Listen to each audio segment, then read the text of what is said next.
bad practice. We've had average practices. We've had practices where you kind of go, where was the focus? And again, as the practice goes on Tuesdays, Tuesday's a Tuesday. You got new installs, new offense you're facing every week. Tuesday's always, one of those days that, could be good, could be, an average day. Then Wednesdays get better. You clean stuff up, you throw stuff out, maybe that you go, hey, maybe this isn't good. Maybe it's too much. And then Thursday's what we call perfect Thursday. And our kids are just locked in and focused. I mean, like I said, I think it's more of the seniors. I think our practices have been better this year than last year. And, I don't remember 2 years ago or 3 years ago. But I just like the maturity and the senior leadership. I mean, we've got a senior-led football team, and our captains do a great job, and our seniors do a good job. And I think that's part of it. They're mature enough to know how you practice and the detail that you're going to need in practice, because you play like you practice. Pat, I guess on practice, I'll get this question out of the way. What's kind of been Kenny's status throughout the week? Has he been on the field and with you guys involved? Kenny's worked his tail off. Kenny's tough. I mean, you saw him finish the game. So, is he 100% healthy? No. But, I feel good with where he is right now. And again, I'm not going to talk about, his ankle or anything else. So, I don't talk about injuries. Jerry wanted to ask the question. You guys must have put it off to somebody else. But, we're pretty healthy right now. So all you get there. Ed, you face a lot of quarterbacks that are mobile. What's unique about Derek King in your mind? He's got a little different burst to him. The guy can run. I mean, when you watch him run through Clemson's defense, there's some good speed on the field. And, going back to your Louisville question, the speed, obviously it's a fast team. I think we got a fast team as well. But, he's got a little different gear. I think he's maybe a gear faster than a Cunningham that we faced that I thought was really athletic. He'll look to scramble. When they get to the red zone, they're really good offense in the red zone, expected to be in King's hands down in that area. He'll carry it a lot. There'll be more RPOs down there where it's going to be in his hands to either run it or throw it. So they'll throw a lot more RPOs. Their offensive lineman runs 7 yards down the field as well. So hopefully, the officials can see some of that, be something to look for. Pat, I wanted to get your thoughts on the Division I Council approving the one-time transfer exemption for football players.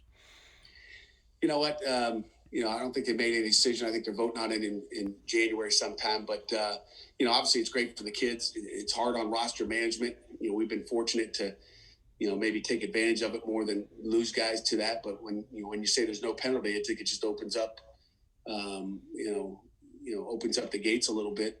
I'm not really high on it because I think a lot of kids, in the freshman or sophomore year could say, hey, I'm going to go somewhere and get more playing time. But I just think it's sometimes the easy way out. I mean, I was walking out on the field the other day, or walking to a meeting with Tyler Bentley the other day, and he was a little upset his freshman year not playing, and we kind of giggled walking out to the practice field the other day, or to a meeting the other day in the indoor, and just said, yeah, you remember when you were a freshman, because he's come a long way, and he's playing at a high level right now. Tyler Bentley, I'm really excited about. And, I said, you remember where you were as a freshman? And, he sat in my office at times. And I think that's the natural thing for young guys to feel. But I don't think the NCAA does these kids any favors by just saying, hey, this is the easy way out. Because I don't want to call it quitting, but just moving on, just not the right answer. I mean, you develop. And he just giggled and said, you're exactly right, Coach. I mean, they all think that they're ready. And I just think it's a mistake. I'm not a big fan of the portal. Put that out there, and there's more people that go into portal and never come out. I just don't think it's easy. You can look at just guys that we've had here that have gone into portal, and they're not playing at Alabama or probably at another major conference. And I just think hopefully kids learn from mistakes. I don't think the kids get all the all the stats on who goes in and what really comes out. They look at the Justin Fields and say, okay, I'm going to be the next Justin Fields, or some of those, really, really successful stories that have been out there. But there's a heck of a lot more really poor stories that are disappointing.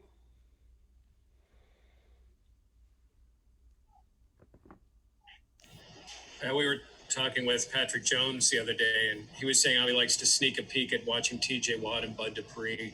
How big of an advantage, and how much do you want to see your guys like peeking out and being able to watch what NFL players are doing? It's awesome. As I, get distracted as I'm talking to you. I mean, as good looking as you guys all are. I mean, I'm sitting out there. It's tempting. I'm watching Craig Hayward, going through some bags as I walked off the field. And obviously I'm busy and I've probably spent less time out there, but, I look out there and see, people out there watching and our kids will sit down on the bench and watch those guys. I think it's a, is it an advantage? I don't know, but just to be able to watch, some of the best, at their trade, play the game, practice the game, see the tempo. Again, I don't know if I call it an advantage, but it's certainly something that you can look at and it can help pick your game up a little bit, maybe. Pat, if I'm not mistaken, Boston College played a lot of zone against your offense, and I was wondering if maybe, Miami's a man-to-man team. You might see more zone this week than you expected to see from Miami in previous years. You know what? I don't know, Jerry. I mean, wish I did know. Then you maybe change some things up. But they're going to mix it up. They're not going to play all zone. They're not going to play all man. They're going to do a little bit of both, like Boston College did. I mean, Boston College played quite a bit man too. Especially when you get down in the red zone. So we'll see. We'll see what they do. But we expect both. We practice both. We try to get the looks of what we think they might do. We've worked a lot of twist game up inside. In the past, they've done a lot of that to us. They didn't do as much last year. So, one year you see this, the next year you see something different. People try to change up what they like to do, but they're talented and they've done a nice job of wherever they're in. Pat, obviously the announcement today that you guys will have some fans in the seats next weekend. Obviously, you guys are focused on Miami, but just being able to get that done and have some fans in there for the Notre Dame game and the Virginia Tech game, kind of just what are your thoughts on that? We're a week away. Is that my phone or your phone, guys? My phone's never on. Must have clicked on if it is. Apologize. I think it's mine. Again, we're a week away from having fans. We'll have fans down there. Right now I'm locked into Miami. Really don't care.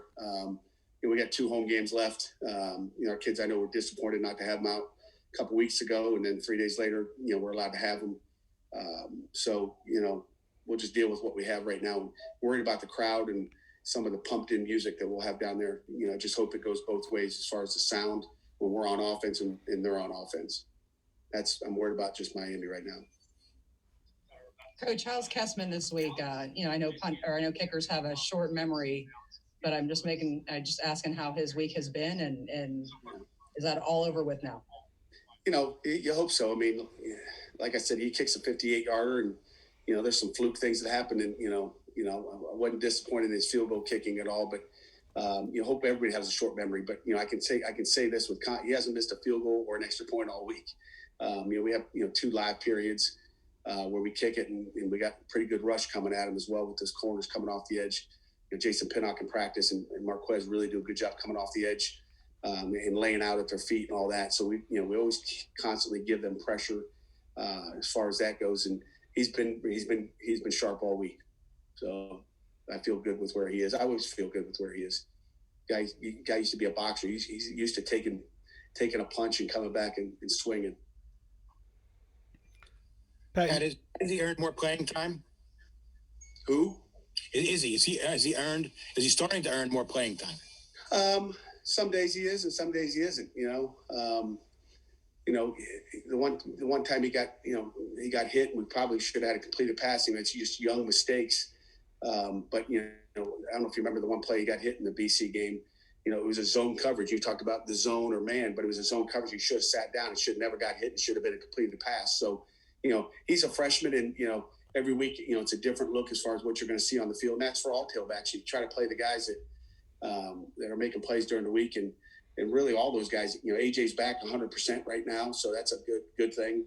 I don't think he took a snap a week ago. Sibley's been playing good. Daniel Carr's been playing good. So, I know the one thing we got to do is protect our quarterback.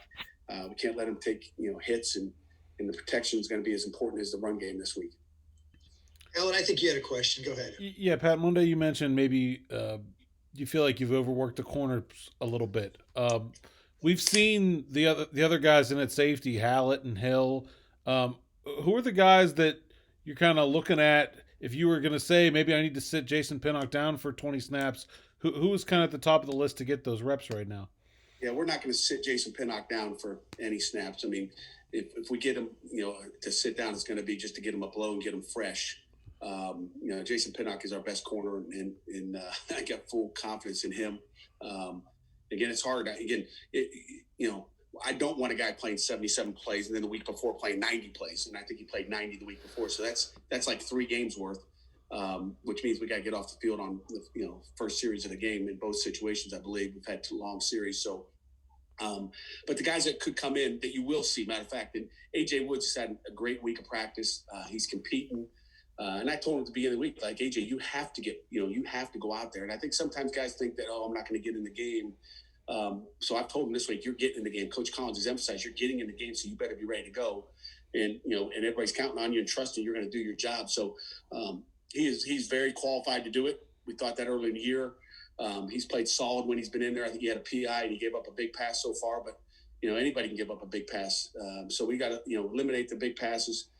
We got to play good in coverage. And again, we had one quarters coverage where you'd say corner was on an island that we got beat last week, and we had one cover 3, which we should not get beat deep with that, and our pressure wasn't good. But AJ Woods would be a guy. Hallett's played safety and corner for us this year as well. You may see a little bit of a shot battle. It just depends on how many plays we're going to go, but we're going to be on a play count, just like that pitcher is. And, we just got to be smarter and take care of it. When it comes to the fourth quarter, we just got to make sure they're fresh. It's just like the first 2 plays of overtime, you didn't see Rashad Weaver or Patrick Jones out there. And then on third down, they came in. But, those guys aren't effective playing 77 plays either. So, we just got to be smart with those guys, and they need a little bit of a blow. We just can't put them out there, even though we trust them to be out there, and you hope they can play 90 plays every game. I just think sometimes it's unrealistic. Pat, speaking of cornerbacks, you mentioned a minute ago about playing cover 3. Are there some days you wish you would give your cornerbacks more safety help? Not really. Why is that? Just because it's what we do. And if you want to stop the run, which, I think it's still one of the keys, those guys play best when they're pressed up and on that island. It's kind of what we do. And there's times you're going to give them, you're going to give them, but that cover 3 stuff is time to give them that. We give them more relief than it looks and appears because they're pressed to begin with. But we give them relief in that, and that should take some pressure off them. And we play a good bit of cover 2 as well, which we played probably 15 snaps of it against Boston College as well, especially, in some 2-minute situations and third down. So we'll give them relief when we need to, but they got a job to do, and we trust them to do that job, and that's what they want to do as well. We can play our corners off, but I think, I'll go back to Oklahoma State a few years ago when we got beat out at Oklahoma State. We were having troubles with the fade, the deep ball fades, and so we put the corners off, which I'm not a fan of. We put them off, and then all of a sudden now they're throwing hitches, and now we got to tackle them, and then we couldn't tackle them, and they're gaining 15 yards on a hitch, which is a 5-yard turnaround, catch it, and then you got to tackle them, and then the fatal play was on Avonte Maddox, as good as he is now he breaks on that hitch because now I got to make that tackle, and then it's a start or go, and it goes by you. So there's fatal opportunities, whatever you do. And I think the most important thing is you do what you do. Okay. That was a critical mistake in that game. I believe we win the game if we just play them up and let them try to make that 50-50 ball. And we know it's not a 50-50. It's more like, it should be more like 90-10, okay, or 10-90, which is really what we've been through the years. We'll take a year ago. We'll take one more if we've got one. Anyone? Go ahead. Andrew, go ahead. How hard is it to come off of these 2 1-point losses, and then you have to face the number 13 team followed by the number 4 team in the country?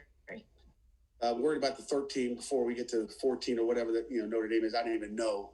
Our kids are resilient. Our coaches are. I mean, it's the next game. We're not worried about what happened last week. We're focused on this week, and it's hard. Whether it's a 1-point loss or a 15-point loss. It's hard, but we get our kids back. That's our job as coaches. And like I said, we got them to practice this week. And like I've said here at the beginning, I feel good with where our kids' attitudes are.